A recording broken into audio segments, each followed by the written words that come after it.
Hello tout le monde, bienvenue dans une nouvelle vidéo. Alors aujourd'hui on se retrouve pour une partie 2 de cette vidéo là. C'est ce qui m'a choqué en arrivant au Gabon, donc à Libreville, à savoir que je vis ici depuis presque un an.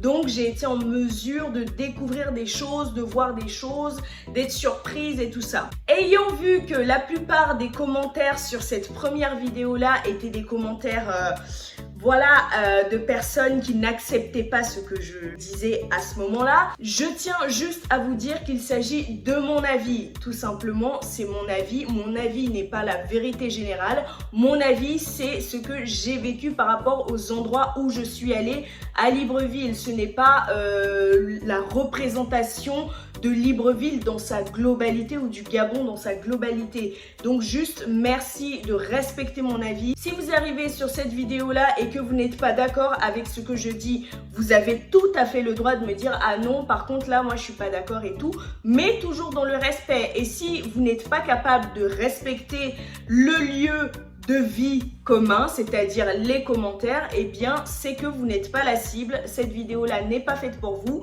donc on se verra dans une prochaine vidéo en fait. J'ai décidé de faire une partie 2, non seulement parce que j'avais d'autres choses à dire, on est d'accord, mais aussi parce que la première vidéo a assez bien marché. Il me semble qu'on a dépassé les 6000 vues. Pour une chaîne comme la mienne, c'est juste très bien, c'est un très bon score. Donc c'est pour ça que j'ai décidé de vous faire une partie 2 parce que j'ai d'autres choses à dire évidemment. Purchase your tracks today.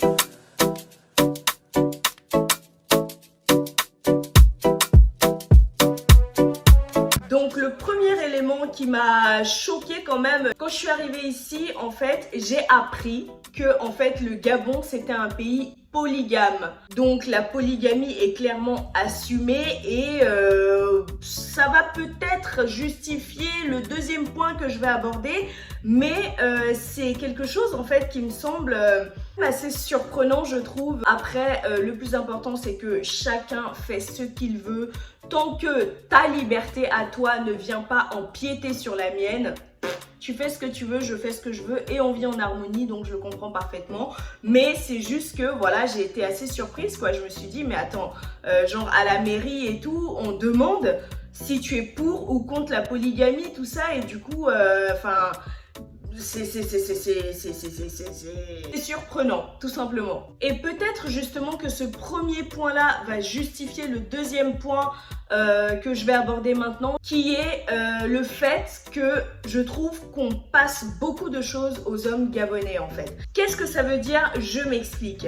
Je trouve que par exemple les actes de tromperie et tout ça, c'est assez genre toléré ici. Je dis pas que c'est toutes les femmes qui tolèrent que leurs hommes les trompent et tout, mais j'ai déjà par exemple entendu des femmes dire que oui mais de toute façon c'est un homme, il trompe, en gros c'est normal de tromper quand on est un homme. Et ça je suis clairement pas d'accord. Je sais pas, je trouve ça quand même surprenant qu'il y ait que ça se soit assumé en fait, que les tromperies soient tolérées, soient autant passées aux hommes. Du coup ça fait qu'une femme qui va aller tromper son mari, on va être là à la pointer du doigt, à dire ouais ce qu'elle fait c'est pas bien et tout, mais un homme qui va tromper sa femme, on va lui passer. Et ça je trouve que c'est clairement pas juste, tout simplement. C'est un petit peu lié aussi au prochain point que je vais aborder, qui est les dragueurs, les dragueuses. Alors, je pense que j'ai pas fait énormément de pays, on est d'accord, mais de toute ma vie, je crois que j'ai jamais vu des dragueurs aussi offensifs. Et ils ont des techniques, je vous dis, la dernière fois j'étais en train de marcher là dans les PK pour rentrer chez moi parce que le taxi m'avait posé un petit peu plus haut et il y a un mec, il me regarde de loin et il me dit Solange, genre il me regarde Solange. Je dis mais moi-même je me retourne parce que je me suis dit ah il m'a peut-être prise pour quelqu'un d'autre, mais que dalle, le mec il était là, il voulait draguer et tout ça, il a tenté son truc et il a réussi d'un côté parce que je me suis arrêtée. Ça m'a quand même, je me suis dit mais ça se trouve je ressemble à une personne qui connaît, mais que dalle. En fait il y a tellement de techniques de drague ici que je pense que tout bon coach en amour, coach en séduction devrait peut-être venir se former ici au Gabon parce que c'est un truc de fou. C'est un truc de fou. Même les femmes draguent. Je vous dis, il y a des meufs, elles en ont rien à foutre que peut-être vous soyez avec votre mari ou quoi, qu'il y ait des enfants. Non, ils se lèvent pour pouvoir aller aux toilettes. Elle va suivre, voilà, présenter et tout ça et dire bon bah écoute frère, tu m'appelles quand tu veux, moi je suis OP et tout, il n'y a pas de souci. C'est peut-être un discours un petit peu trop idéaliste et tout, mais c'est clairement ce en quoi je crois moi. Entre femmes, j'estime qu'on devrait quand même se soutenir un peu. Ça veut dire que derrière, si jamais le mec il va te tromper demain et qu'il sort avec une autre meuf, faut pas te plaindre, tu vois.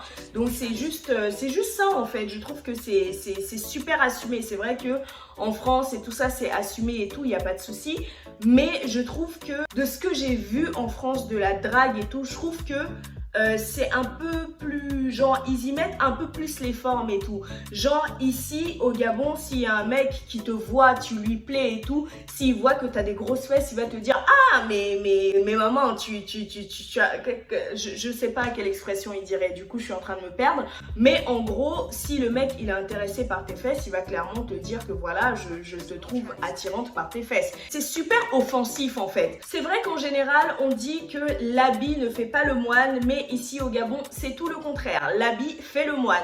Quand je vais par exemple acheter quelque chose dans un coin et tout, que je suis en train de marcher dans la rue en mode jogging, basket, t-shirt simple, mon petit sac et tout, les gens me traitent pas exactement de la même manière que quand par exemple je suis en talons, je suis maquillée, tout ça. Vous me direz ça, c'est peut-être partout pareil, mais je trouve que ici au Gabon, c'est un petit peu plus affirmé. Par exemple, déjà que, bon bah ça c'est un autre point, mais je vais l'inclure dans celui-là.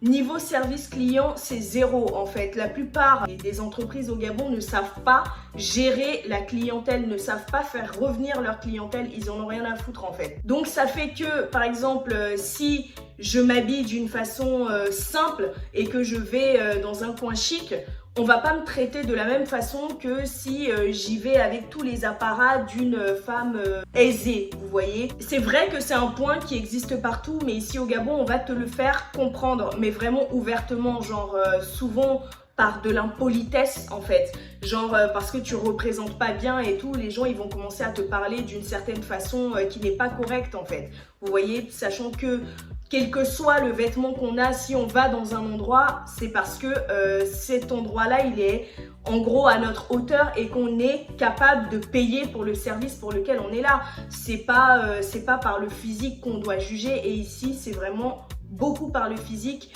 qu'on juge et le service client, faut pas s'attendre à un truc de fou quoi. Ce qui m'a un peu surprise aussi, c'était vraiment le prix de certaines choses, par exemple l'électroménager et tout, ça coûte super cher. Encore une fois, enfin, si je convertis en euros et tout ça, la plupart des gens vont peut-être trouver que ça va, mais il ne faut pas convertir comme ça, il faut convertir aussi en fonction du pouvoir d'achat de la population. Même pareil pour les activités, pour pouvoir par exemple aller à une île, il y a une île qui n'est pas très loin d'ici, qui s'appelle la Pointe de Nid. Pour pouvoir aller là-bas, c'est super cher. Je crois que c'est pour le week-end, ça doit être 200 000 francs par personne, quelque chose comme ça. C'est super cher, ça fait que, en fait, toutes les activités qui sont censées être accessibles ne le sont pas parce que elles sont tout de suite beaucoup trop chères en fait. Et tout ça, je pense que c'est aussi parce que tout le monde met un peu les prix qu'il veut. Pareil, il y a un endroit là, un parc d'attractions, enfin je sais même pas si ça... Non, je dirais c'est un parc aquatique. L'entrée, elle est tout de suite à 10 000 francs, sachant que les Gabonais en général n'ont pas qu'un seul enfant. Donc si déjà il y a papa, maman, l'enfant, on est déjà à 30 000 francs pour les trois. Mais les Gabonais, si je me trompe pas, en moyenne entre 3 et 5 enfants.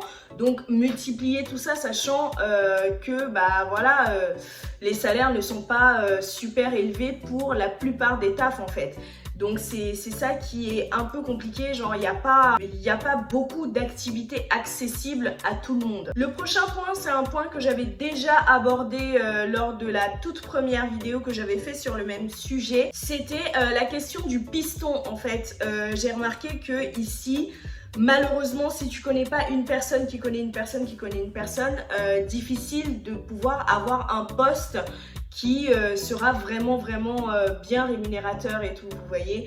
Donc d'un côté, je trouve que c'est bien parce que forcément, si tu es bien né ou du moins si tu connais les bonnes personnes, tu peux facilement arriver à monter. Et d'un autre côté, ça fait que par exemple les personnes qui se saignent clairement pour pouvoir financer leurs études et tout, c'est pas forcément sûr qu'elles puissent obtenir le boulot lié à leur formation en fait. Donc c'est un peu à double tranchant. Un autre point aussi que je trouve assez surprenant mais que j'avais déjà remarqué avant de venir au Gabon, c'est l'alcool en fait. Je trouve que les Gabonais boivent quand même énormément, mais vraiment genre vraiment beaucoup quoi. J'ai d'ailleurs plusieurs fois pris des taxis et tout qui étaient clairement bourrés quoi, et j'étais déjà dedans, c'est quand même un peu dangereux et tout. Mais voilà, enfin je trouve quand même que beaucoup de Gabonais, et c'est pas que les hommes, hein, il y a aussi beaucoup de femmes qui boivent énormément, et ça c'est quand même surprenant en fait. Je trouve ça super surprenant, mais bon c'est comme ça, hein, je ne juge absolument pas. Un autre point aussi qui m'avait assez interpellée lorsque j'ai commencé à côtoyer des Gabonais, ça c'est vraiment quelque chose que j'avais remarqué avant même d'arriver au Gabon, c'est le fait par exemple d'appeler une personne genre par 3 noms différents. Je m'explique. Par exemple, je vais prendre l'exemple d'un ami de mon mari du coup qui s'appelle Robert. Robert, si tu passes par là, je te fais un petit coucou, mais bon, l'exemple il est tombé sur toi, j'espère que tu m'en voudras pas trop. Mais en gros, il arrive très souvent que mon mari et ses amis appellent Robert, du coup Robert, mais aussi il l'appelle par son autre prénom qui est Alex, et en même temps il l'appelle par son nom de famille aussi. Donc souvent ils sont là en train de parler oui il y a Alex qui vient et tout, et je suis là mais c'est qui ce Alex, je le connais pas, pourquoi il vient. Et en fait c'est exactement cette même personne là. Donc dites-moi dans les commentaires pourquoi est-ce que vous ne pouvez pas vous mettre d'accord sur une seule appellation, un seul prénom avec lequel on va nommer les gens. Parce que pour les gens qui sont pas très habitués, c'est pas facile en fait, on se perd. C'est qui ce Robert, c'est qui ce Alex, c'est qui Brel, c'est qui Scott et tout. Pendant que tout ça c'est la même personne, vous voyez. Le dernier point, c'est un point peut-être qui peut ne pas sembler très sérieux pour la plupart des gens, mais pour moi ça l'est d'ailleurs. Je vais même poser mes notes parce que il faut vraiment qu'on en discute. Je veux parler de la folle de la montée de Montagne Sainte. Alors pour ceux qui vivent à Libreville, en fait donc au centre-ville, pas très loin de la présidence et pas très loin de Air France et tout, il y a une montée en fait, je crois que c'est la montée de Montagne Sainte, hein, si je me trompe pas. Il y a toujours une folle là qui sèche ses vêtements, tout ça, qui prend sa douche et tout en plein air évidemment, et complètement à Walpé. Donc je sais pas si vous l'avez remarqué, mais voilà, la sœur souvent elle prend ses bains externe aux heures de pointe en fait. Oui, ça me dérange, c'est un petit coup de gueule, mais je pense que c'est important de le dire.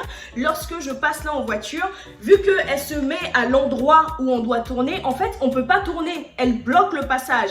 Donc je sais pas, est-ce que les autorités peuvent faire quelque chose pour lui faire comprendre que voilà, déjà ce n'est pas un endroit pour prendre une douche, mais en plus de ça, si elle pouvait juste légèrement se décaler de quelques mètres, nous autres ça nous aiderait beaucoup à pouvoir tourner beaucoup plus facilement. Voilà, mon coup de gueule étant fait, je vous remercie d'avoir suivi cette vidéo là jusqu'à la fin, j'espère qu'elle vous plaira. Et voilà, franchement j'attends vos commentaires en masse, je vous répondrai à tous, c'est promis. Et on se retrouve très bientôt pour une nouvelle vidéo. Ciao!